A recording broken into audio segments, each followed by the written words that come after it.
সুপ্রিয় দর্শক মন্ডলী, আসসালামু আলাইকুম। আমি আপনাদের সাথে আছি মোহাম্মদ মেহেদী হাসান।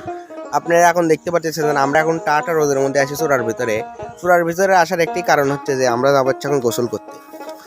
মূলত আমরা গ্রামের লোকজন গ্রামে থাকি। গ্রামের ভিতরে চূড়ার ভিতরে গ্রামের ভিতরে অনেক জায়গায় আমাদের মোটর আছে। আমরা মূলত এই মোটরেতে গোসল করে থাকি। দেখেন আমার ভাসতে আগে আগে যাচ্ছে। তো আমরা যাচ্ছি এখন গোসল করতে। দেখুন কি পরিমাণ রোদ। রোদের ভিতরে শান্তির একটা জায়গায় হচ্ছে আমরা আমাদের মোটরে গা ধোয়া। আপনারা দেখলে বুঝতে পারবেন যে কতটুকু শান্তি লাগে এই মোটরে গা ধুলে। দেখেন ধান পেকে গেছে, আর কিছুদিনের মধ্যে কাটতে হবে ধান।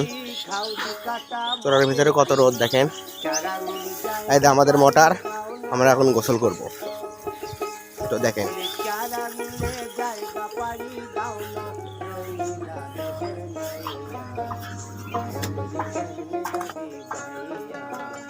এই দেখেন আমার প্রাণ প্রিয় ভাইস্তা গোসল করতেছে এখন।